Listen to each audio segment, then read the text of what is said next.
Hello po mga kababayan, kamusta po kayong lahat? And once again, welcome back to another episode of Simply Togis Vlog, your underrated vlogger. At eto po, tayo po ay magbibigay sa inyo ng ating opinion at reaction dito po sa napakaganda na namang gesture ng ating administrasyong Marcos Duterte. This is a good news sa ating mga kababayan dahil patuloy po na namamahagi ng bigas ang ating Pangulo diyan po sa iba't ibang panig ng ating Pilipinas. Nung isang araw nasa Cavite po sila, ngayon po nasa Camarines Sur, Bicol Region. Baluarte nino ng mga dilaw yan, yang Bicol Region na yan. Region 5 ba yan? Kasi hindi ko na po matandaan. Lagi pong talo diyan ang administrasyon. Talo yata diyan si Bongbong pero pinuntahan niya Camarines Sur. Pero bago po yan, meron din pong inilaunch na bagong programa ang ating Pangulo, yung tinatawag na Bagong Pilipinas Serbisyo Fair. Meron po tayong video na ipapakita sa inyo, dalawang video po itong Bagong Pilipinas Serbisyo Fair, pero kinat na po natin. Pupunta na lang po tayo doon sa speech ng Pangulo, At ganun din po yung pamamahagi ng bigas, doon na rin po sa speech ng Pangulo. So bibigay lang natin yung magandang mga plataforma hindi plataforma mga kababayan yung ginawa para sa ating mga kababayan. Ayan po, panoorin po natin. Mga ngud ko, mga kagigin ko, people of the province of Camarines Sur, His Excellency, our President Ferdinand Marcos Jr.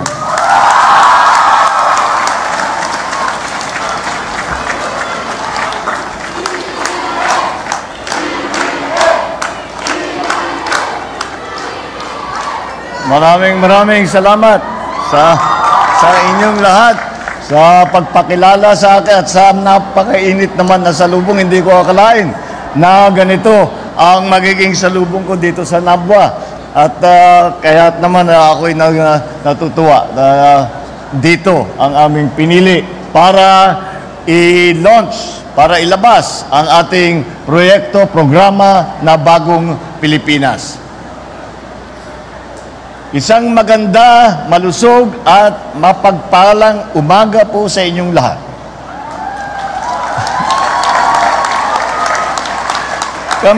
Kami po ay nagagalak na makasama kayo ngayon sa paglunsad ng Bagong Pilipinas Serbisyo Fair dito sa Camarines Sur.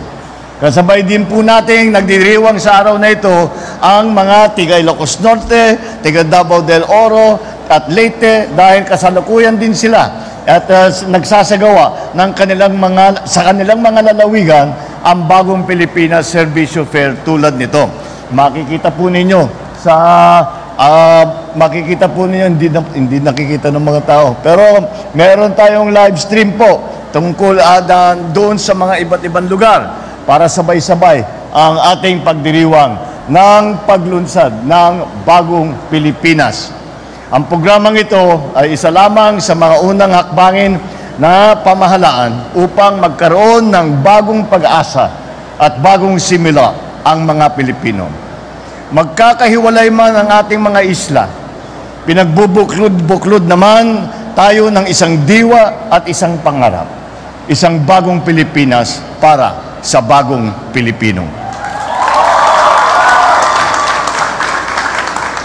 Tinipon namin ang iba't ibang ahensya ng pamahalaan upang sama-samang maghatid sa inyo ng mga benepisyong magpapagaan sa inyong mga kalagayan. Andito po ang mga ibang kalihim at mga ibang cabinet secretary. Nandito po ang tigadole na Secretary Benny Laguesma. Andito rin po ang ating Trade and Industry, Department of Trade and Industry Secretary Fred Pascual. Kasama po rin natin ang kalihim ng Departamento ng Interior and Local Government, ang ating Secretary sa DILG, Secretary Benhur Abalos, si Secretary ng DOTR or Transport, ay nandito rin si Secretary Jimmy Bautista. Nakasama din po natin at pinasama natin para makita niya kung ano ba ang mga pwedeng gawin para makatulong pa. Andito rin po ang ating BIR Commissioner na si June Lumagi. Hindi ko pa nabati pala si ang ating mga kaibigan, kay Congressman El Rey. Good morning. Nandito rin po ang ating PNP Chief, na si Benji Acorda. Benji.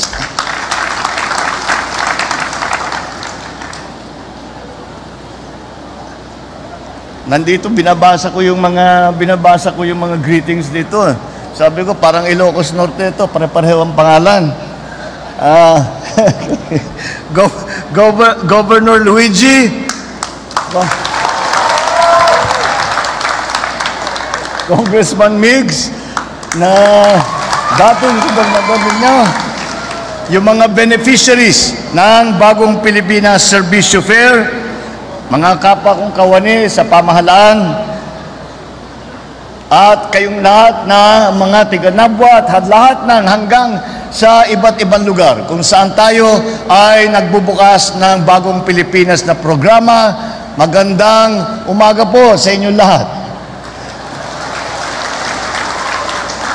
Nakikita naman po ninyo, full force ang lahat ng mga kagawaran at institusyon ng gobyerno ngayon. At mula sa pagbibigay ng tulong medikal at pangkalusugan, pinansyal, pangkabuhayan at pang-edukasyon.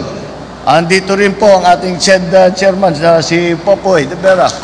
Siyang namamahala sa mga SUC at sa mga scholarship program. Isama pa natin ang ating flagship program na Kadiwa ng Pangulo, kung saan ginagawa namin lahat upang makapagbenta ng mura ng mga iba't ibang bagay.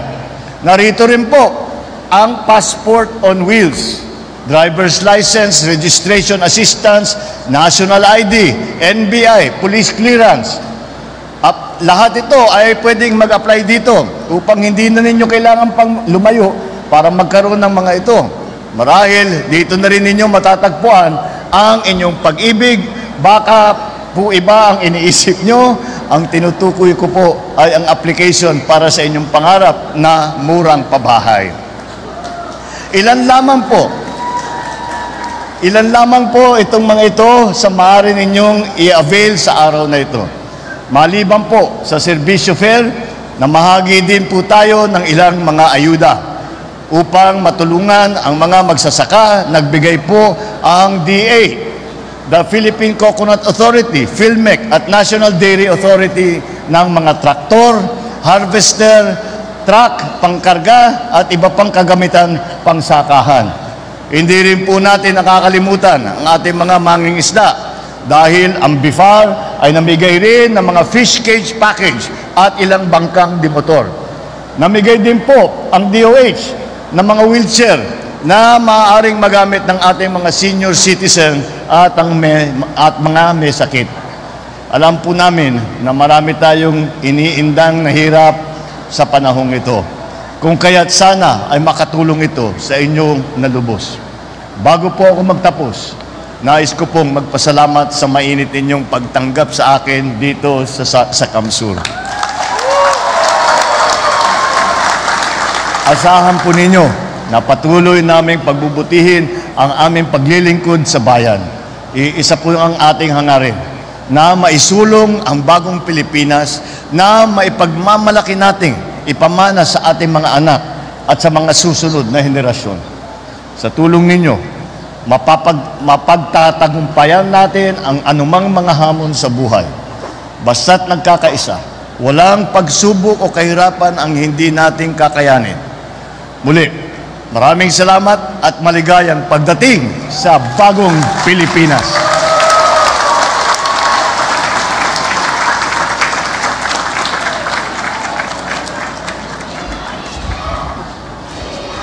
So yan po, no, mga kababayan, yung bagong launch na program ng ating gobyerno na tinatawag na Bagong Pilipinas Serbisyo Per. Ginanap na rin po yan sa Camarines Sur. This event consolidates various programs and services from different national government agencies in one venue, including the delivery of several government assistance programs at the Camarines Sur Polytechnic Universities in the municipality of Nabua noong Setyembre 22. No? Serving concurrently as the DA Secretary and the Chief Executive hand over various farm equipments from the DA and its inline agencies. Additional government assistance include the distribution of wheelchairs and jerry cans. Uy, jerry cans? Parang Hattori, ano yung jerry cans? Di ba parang ano yan? Yung food pack sa mga militar. Correct me if I'm wrong, ha? From the DOH, toolkits from the TESDA, and hygiene kits from the Office of Civil Defense. O, tingnan nyo, ang dami, di ba? Ilang agency ng gobyerno yan. Pinagsama na po yan sa Bagong Pilipinas Serbisyo Per. Pupunta po sila sa bayan-bayan. No? Siguro, ang narinig ko po kasi, narinig ko yan, pinanonood ko po yung bagong magsalitang Pangulo dun sa distribution ng bigas dito sa Kamsur. Yung nagsasalita po, kasi may tinanong ako sa inyo last time sa aking vlog how many municipalities we have in the whole country. Ang nadinig ko, sabi nila 81 municipalities Correct me if I'm wrong, no? Sana lahat yan mapagbigyan. No? Ang tanong, municipalities yun. O gaano kalaki ang municipality at ilang bayan yan? Like sa bayan po ng Zambales, ilang bayan yan? Di ba? Olongapo hanggang Santa Cruz. Ilang bayan yun? Di ba? O, dati sa ulo ko yun. Ngayon, hindi ko naman sa ulo Di ba? O, ayan po. In Camarines Sur, the Bagong Pilipinas Serbisyo Per hosts 75 programs and services from 29 government agencies. O, ayan. This includes social services, livelihood and educational services, and other regulatory functions. It is targeting to benefit ilang local residents, dyan po sa Kamsur, 120,000 local residents. O, ayan. Nandyan din po ang kadiwa ng Pangulo. O, di ba? O, ayan po, no? Napakaganda nito. Sana mapuntahan po as much possible lahat ng bayan. Para wala yung, tulad ng sinasabi ko, wala po yung magbibitterness. Yung, hindi kami napuntahan kasi hindi namin siya binoto Ang tanong, itong Bicol region. Baluarte ni Lenny yan. Di ba? O, ano? Yung baluarte ni Lenny, pinuntahan. O, kayo talaga. Huwag nyo nang anuhin. O, eto po, yung distribution naman ng rice din, no? Panoorin din po natin yan. Speech na lang po ng Pangulo. Huwag na naipakita pa paano magkamayaw. Paano sila sumigaw ng BBM. O. Maraming salamat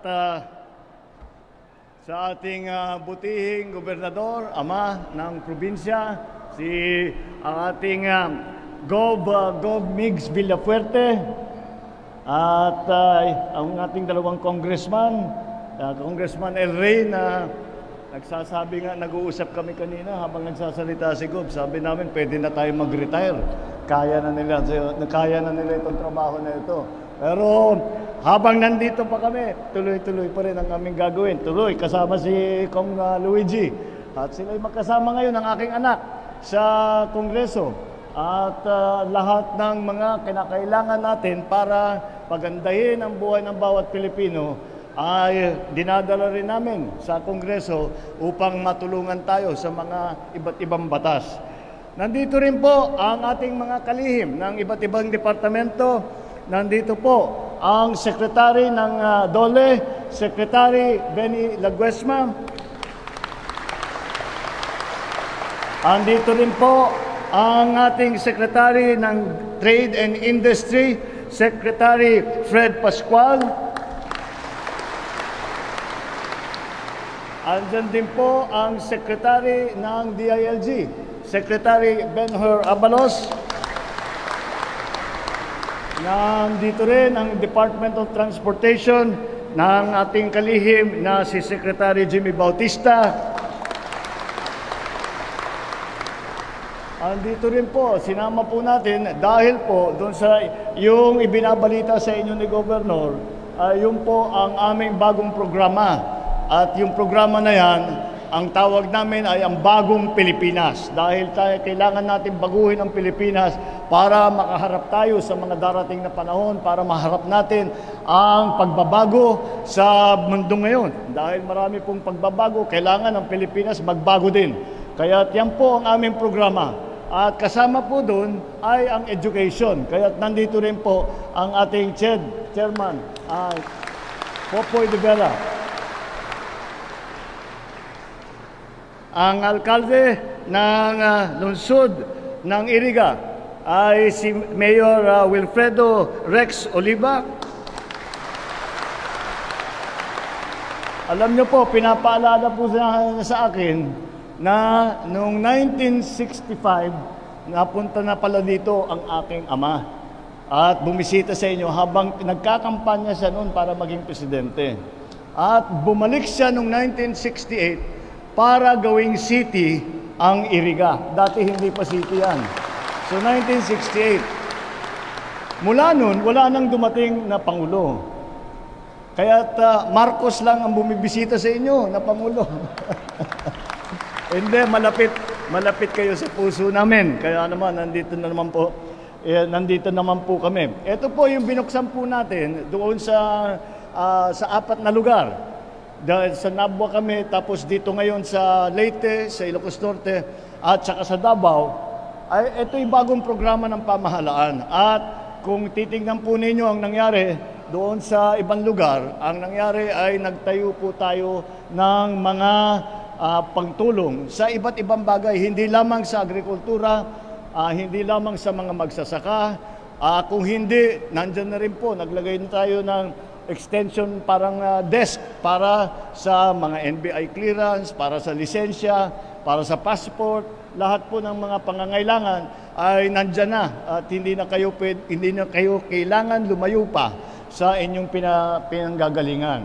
Ngayon po, nandito po kami upang magbigay naman ng tulong sa mga nangangailangan. Dahil alam po natin ay nagtaasan ng presyo ng bigas at sobrang taas ng presyo, kaya napilitan tayo maglagay ng price cap. Pero ang dami pa rin kulang, kaya ang dami pa rin kulang sa pag-distribute. Marami naman tayong bigas, hindi lang na ilalabas ng tama. Kaya hindi problema ang supply sa atin dito sa Pilipinas.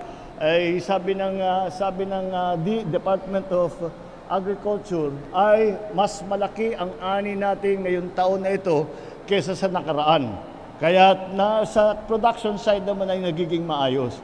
Ngunit kailangan natin ayusin ang sistema mula sa pagtanim, mula sa pag-research and development, hanggang sa pagtanim, hanggang sa processing, hanggang sa distribution, marketing, hanggang sa retail. Kaya ginagawa po natin na ibinubuo natin lahat yan. Sana naman sa lalong madaling panahon ay makikita na natin at mararamdaman na natin yung pagbabago na yan na pinag-uusapan natin. Ito pong bigas ay para sa mga talagang nangangailangan. At tinignan lang po namin kung saan marami ang 4P beneficiaries sa buong Pilipinas. At yun ang tinignan namin. Ang mga benepisyaryo ngayong araw na ito, dito sa dala naming bigas, ay ang mga 4Ps. Kinuha namin ang listahan sa 4Ps. Ito po ay kinuha na ng pamahalaan para naman binili na privately para ipamigay po sa inyo. Alam nyo po, tayo naman sa pamahalaan, ginagawa po natin ang lahat na matiyak na unang-una na sapat ang pagkain. Na pangalawa, na ito ay nasa presyo na abot kaya ng mga kababayan natin. Kaya yan po ang naging dahilan kung bakit po nandito tayo at nagbibigay tayo ng bigas para naman makasiguro na yung pinakamahirap na ating mga kababayan ay hindi naman gugutumin at kahit papano meron silang kakainin. Kaya't yan po ang inyong pamahalaan. Ang gobyerno po ang lumalapit na ngayon sa inyo. Hindi kayo namin inaantay pang pumunta sa gusali, sa opisina ng mga government offices. Ay kami na po ang lalapit. Yan po ang Bagong Pilipinas na programa. Pagka gumagawa kami ng fair na ganyan, ayun, yun kasama lahat. At yun na lang, isa lang ang pupuntahan ninyo. At ngayon po, ito naman ay ang bigas para naman makatulong at makatiyak na hindi po naghihirap masyado ang ating mga kababayan na kahit papano may nakakain, kahit papano napapakain ang inyong mga pamilya. At kung hindi talaga kaya, nandito po ang pamahalaan na tutulong sa inyo. Maraming salamat po. Magandang tanghali. Sasabihin mo naman, Tokis. Kasi yan, yung Kamsur, baluarte ng mga kampi kay Bongbong yan. Hindi naman lahat ng Bicol region kampi sa mga dilaw. Majority. Di po ba? Majority. Dilaw. O, kaya pinuntahan ni Bongbong yan kasi yan yung malaki ang boto nyo dyan. So what? Di ba? Di pa pumunta rin siya dyan dati, nag-ano siya ng yung pabahay. O, paano, binibigyan kayo ng pansin. Di po ba? Mag-antay po tayo. Kayo talaga, di man kayo, nakakaasar naman kayo, mga kababayan, no? Kaya ang ginagawa nitong Bagong Pilipinas program, it bring closer to people the services of the government, no? Siguro may ka-equivalent na programa yan dati nung panahon ni Pangulong Duterte, pero itong si Pangulong Marcos ini-improve pa nila to better serve yung mga kababayan natin na talagang nangangailangan. O sabihin nyo, ningas kugon, so what? At least nakatikim ng tulong ang mga taong nangangailangan ng tulong. Di po ba? Maski na isang beses lang yan.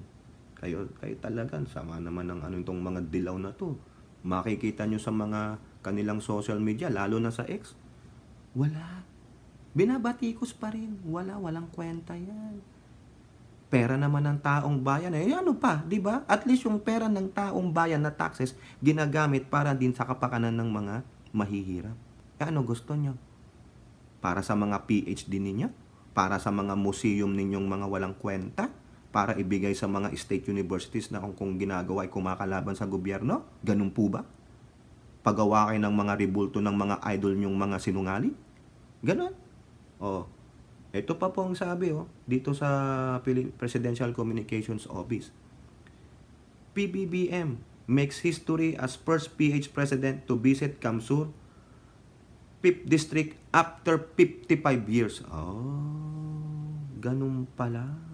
Ang sabi naman ng Pangulo na ang huling-huling presidente na pumunta doon ay yung kanyang ama, si Apo Lakay. After that, wala nang presidenteng bumisita sa Kamsur, sa 5th District. Ngayon, at least after 55 years, meron na ulit na pumuntang chief executive at pinahalagahan sila. Eto pa. Ang sabi dito, ang pinamigay na sack of rice dito ay 2,000 sack of rice. Yan po yung smuggled na rice, galing pa yan ng dun sa Zamboanga. Ayan. 2,000 ha? Nakatutubo at iba pang benepisyaryo sa Iriga City, Camarines Sur. Ayan. Sa kanyang talumpati, inanyayahan ni PBBM ang mga residente na makiisa sa mga programa ng pamahalaan. Partikular na sa Bagong Pilipinas Serbisyo Per na inilunsad din itong umaga. Ayan po, no? Huwag nyo nang politikahin yan. Basta ang mahalaga, nakakatulong ang gobyernong ito sa ating mga kababayan. Di ba? Ayan po, ulitin lang natin sa ulat ng Presidential Communications Office, PBBM, to bring out the best in Filipino with Bagong Pilipinas. Di ba yung logo dyan? Nagawa ng PCO ba yun? Bagong Pilipinas, yung nakikita nyo sa intro natin, di ba? Salamat naman po.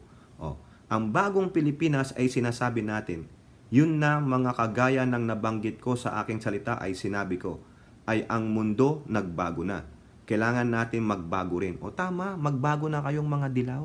Magbago na kayong mga anti-Marcos. Hindi yung palagi na lang, martial law.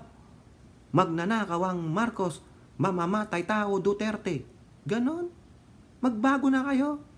Ang mundo nga nagbabago. Kayo hindi nagbabago. No? Magbagong anyo na kayo. Kung dati kayong halimaw, ay magpaka-anghel na kayo. Ngunit ang pagbabago na dala natin ay yung nasa ugali ng Pilipino. Correct! Eh ano bang ugali nitong mga hinayupak na ito?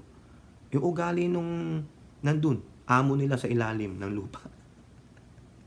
Ngayon, ang sinasabi natin ay sayang naman at napakagaling ng Pilipino. Kung minsan ay yung sistema, ang mga sektor, yung mga sa trabaho, sa agrikultura, lahat yan ay hindi talaga napapakinabangan ng mga mahusay at galing nila. Kaya't ang bagong Pilipinas, lahat po tayo magsama-sama, lahat ng ating galing, lahat ng ating sipag para sa ikabubuti ng ating minamahal na Pilipinas, iyan po ang kahulugan ng bagong Pilipinas. O nakuha nyo na yon? Sama-sama, kumbaga unity. Pero yung iba po, bumibitaw na po sa unity. Ayaw na po nila ng unity. Kasi may mga gunggong kasi na very divisive. O ito lang kami. Ito lang sinuportahan namin. Hindi naman namin sinuportahan yung unit team ninyo. Bakit kami makiki-unit team? Para saan pa mo sinusuportahan ito nakaalyado ng unit team? Di wala kang unity. Kaya doon tayo babagsak Di po ba? Wala Inaasahan nga ng Pungulo, hinihikayat kayong magsama-sama tayo para sa pagbabago. Yung ugali ninyong masama, baguhin nyo na. Yung panahon nagbabago. Bakit kayo hindi nagbabago? For the betterment. Hindi, ang gusto nyo laging divisive. O sa mga government official, magbago na rin kayo. Huwag kayo yung masyadong supladingding suplado dyan. Yung mga pagdating sa trabaho, alas 8, magkakape, magbabasa ng dyarya, kuya-kuyakoy, tapos ang haba ng pila dun sa serbisyo nila. Magtatrabaho, alas 11, magdadaldalan pa sila Tapos, pagdating ng alas 12, lunch break. Puta, wala na. Pagdating nga, babalik sa trabaho, alas 2. Ilang oras lang nagtrabaho? 4 hours. Diba? Paano yung sayang yung pinapasahod? Sana magbago na rin yung mga government officials sa mga kapal ng mumukha yung red tape under the table. Baguhin nyo na po. Sama-sama na tayo magbago. Di po ba? Kung pangit kayo ngayon noon, magpa-botox na. Joke lang po baka may magagalit na naman dyan. Ibig ko po sabihin, magbago na tayo. Sama-sama. Ngayon ang panawagan ng Pangulo, paulit-ulit. Pero itong mga dilaw, mga bitter talaga. Palagi daw sana pag si Lenny ang nakaupo, ang ganda ng Pilipinas, utot nyo. Nung BP nga, wala siya nagawa Di ba? Ito pa. Government sees better palay harvest this year. Expects drop in rice prices as harvest soon starts. Very optimistic ang Pangulo. Di po ba? Sabi ng DA ay mas malaki ang ani natin ngayon, taon na ito, kaysa sa nakaraan. Kaya't sa production side naman ay nagiging maayos. Ngunit, kailangan natin ayusin ang sistema mula sa pagtatanim, mula sa pag-research and development, hanggang sa pagtanim, hanggang sa processing, hanggang sa distribution, marketing, hanggang sa retail. Kaya't ginagawa po natin ay binubuo natin lahat yan. Correct. Marami naman tayong bigas, hindi lang nilalabas ng tama. Kaya't hindi problema ang supply sa atin dito sa Pilipinas. Ayun po ang sabi ng Pangulo. Di po ba? Bakit nagkakaroon ng price hike? Hoarding. Price manipulation. Ayun po yan. Eto po, mga kababayan, meron pa. No? Meron pa. No? May issue dito, mga kababayan. No? Ito po, isama na natin ito sa report ng Presidential Communications Office webpage. BOC reports record high total of 31.5 billion worth seized smuggled goods. Ayan, palakpakan, nagtatrabaho ng gusto ang BOC. Tama naman yan. No, it's about time na para po madala na itong mga hoarder, smuggler na ito. Ang Bureau, under the leadership of Commissioner Rubio, nagpapabango si Rubio, talagang siguro may balak ito sa 2025, has already got the highest seizure in terms of smuggling. Nagresulta na po ito sa 31.5 billion pesos na various commodities, Ito po yung highest ever record po ng Bureau of Customs considering na hindi pa po tayo tapos ang taon. O ayan, mabuti naman. Pero ang inaantay ko po mga kababayan, yung pinunta nilang warehouse diyan sa Bulacan. Di ba? Ano na nangyari doon? Paki-update naman po kami, Commissioner Rubio, para naman malaman natin kung illegal yun o hindi. Di po ba? O eto issue ng mga netizen. Nakita ko lang po ito kanina sa Politico. Ayan po. Can't keep a poker face. Lady Gaga. Poker face. Hindi daw makakip up ng poker face si Madam Amy Marcos. Netizens, peace. Nagpiesta po doon sa expression ni Madam Amy during Bongbong's interview. Ano po laman yan?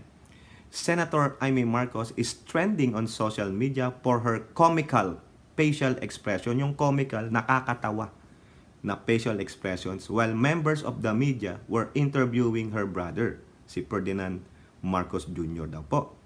In a video going viral online, Amy was seen rapidly changing her facial expressions during the interview. Ang gagaling talaga nitong mga netizens na ito na yung makakuha ka agad ng uy. Yung ichichismis ka agad, yung gagawa ng issue. When Marcos reiterated his assurance o nung daw inulit ni Pangulong Marcos ang assurance niya na magpro-provide ng financial aid sa mga rice traders na naapektuhan ng price cap, Amy's eyes widen. Parang yung mata natin. Ganun. Nanlaki daw.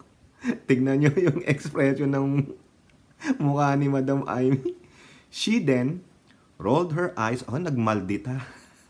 There was also a moment when she looked up and smiled a bit. Talagang poker face. Parang iniisip ng netizen, hindi nagugustuhan ni pambansang ate yung ginagawa ng kanyang kapatid. Pagpipiestahan ito ng mga anti-Marcos. Lalo na yung mga kampe kay Madam Amy. Talagang gagawan po nila ng istorya tulad nito. Nirolled ang eyes. Alam nyo na yung mga masyadong mga madamdamin, masyadong mga affected sa yung mga expression ng mga kababaihan, na nagmamaldita, hindi una-agree, yung whatever. Di ba yung mga facial expression? Alam na alam po ng mga kababaihan yan. Ito ang sabi niya. Amy again smiled when her brother said, quote, "Kapag may sinabi akong sagot dyan, yung presyo susunod yan. Pag sinabi ko na whatever mag-a-adjust, lahat kaya hindi magiging affected ang price cap. So, tignan na lang natin." Kumbaga, poker face equals plastikan. Anak ng siopaw, talaga nahuli pa yun, While Marcos expressed confidence in the power of his words, Amy looked around then appeared to break down before going back to a stoic look. Yung stoic parang napagano. Parang naging yung hindi niya alam kung ano gagawin. Ito po ang sabi ng ibang mga netizen, Ang tindi, mga kababayan. Some netizens have compared Amy to the doll. Yun daw manyika in the South Korean Netflix show Squid Game, whose eyes moving during the green light, red light game. So doon po sa nakapanood nung nung TV series na yun sa Netflix, di ba? Yung statue. Green light, red light, green light, red light. Ganun daw yung mata ni Madam Amy. Kaloka. Ito pa isa. Others were amused by Senator's animated look. At sabi ko naman sa inyo, di ba, yung mga kaibigan nyo, barkada nyo na mga nagmamamaldita, hindi nag-a-agree sa inyo, ganyan yung gagawin nyo. Sa yung magro-roll ng eyes, whatever. Bakit parang napoposes si ate girl? Manang Amy, dahan-dahan sa pag-roll ng eyes ha, ang Botox, ako natali pa ang Botox, baka paubos na yung battery. Naguluhan pati eyeball, hindi maintindihan. Internalizing, unti na lang, wag kang hihikab. Ang tindi ng mga netizens, mga kababayan. Talagang ito, ay nako, ganyan po talaga ang mga magkakapatid. Sa lahat po ng may kapatid, hindi yung the one and only ha. Kung may kapatid kayo, lalo na kung 3 anak ninyo, o 3 kayong magkakapatid, sinong kakampihan mo sa dalawa? At sino yung kaaway mo? Ay nako, ewan ko. O diba? Ako, na-experience ko yan sa mga anak ko eh. Kaya, bahala na kayo kung anong ano nyo dyan, no? Kung ini-issue po yan, no? Alam nyo naman, siyempre, can't get over. Wala na silang matapi, kundi pati facial expression, mga galaw ni Madam Amy. Eh, sige, ayan na. Pag-usapan na lang natin, ganyan. O kayo po, mga kababayan, ano pong inyong masasabi niyan, no? Mukhang nag-iikot po ang ating Pangulo together with the bagong Pilipinas Serbisyo Per, no? Para po mailapit ang mga serbisyo sa mga ating kababayan. Ganun din po, mukhang nagmamalaki na ang BOC, over the target na daw po yung kanilang mga nakumpiska. At ganun din, yung pagro-roll ng eyes, expression ni Madam Amy, talagang pinagpiestahan ng mga netizens. Comment down below and don't forget to like and share. Hope to see you on the next videos. Bye-bye. God bless.